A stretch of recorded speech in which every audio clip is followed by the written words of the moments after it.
Welcome to Top 10 Music.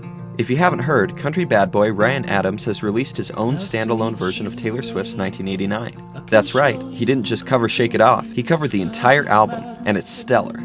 Today, we're listing the 10 things Ryan Adams gets right on 1989. You ready? Here we go. Number 10. Guitar effects. Adams is really good at capturing a vintage guitar sound. Whether the guitar is fat and crunchy or light and spacey, Adams knows how to mix it down and get it right, taking us back in time to a day when Springsteen ruled the radio. Number 9. Original arrangements. Sure, you have some acoustic tracks, but they're acoustic because that fits the lyrics and the tone, not because Adams is an amateur. He takes the lyrics and writes an entirely original arrangement from the ground up. The message is his primary focus, not the melody, not the song structure. He told Rolling Stone, "I was listening to that record and thinking, I hear more. It wasn't like I wanted to change them because they needed changing, but I knew that if I sang them from my perspective and in my voice, they would transform. I thought, let me record 1989 like it was Bruce Springsteen's Nebraska."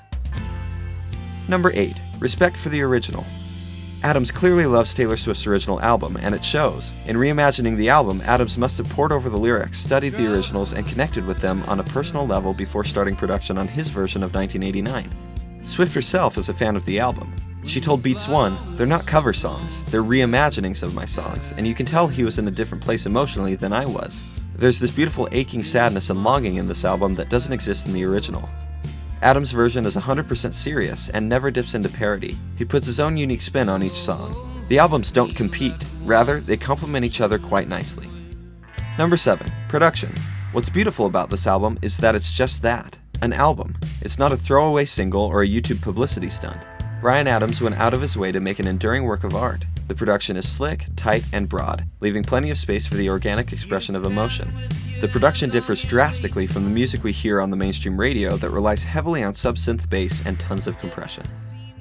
Number 6. The style build. What a way to start the song.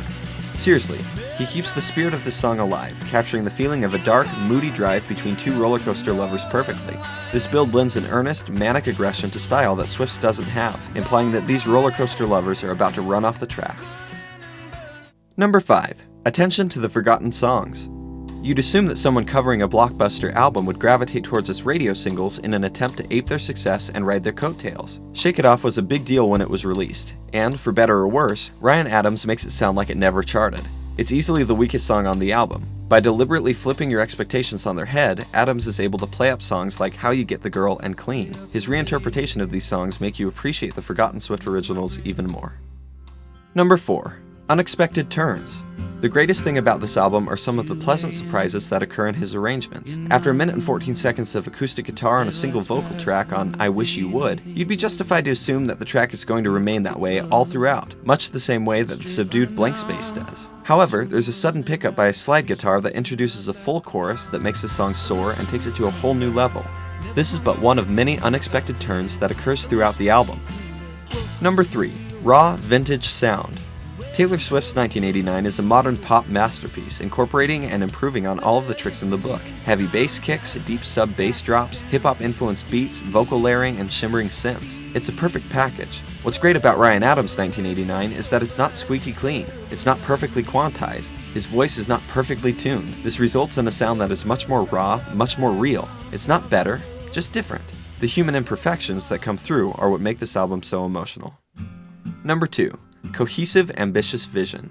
Adams wanted to create something more lasting than a flash-in-the-pan cover video. He wanted to completely reimagine a work of art, make it his own, and present it in new terms. He wanted to permanently attach his name to the 1989 legacy, to make 1989 bigger than Taylor Swift, to make it a lasting, enduring musical composition. To quote Rolling Stone, "The real star here is Swift's infallible material, evidence that the country music defector still worships Nashville's fondest saying, the song always comes first."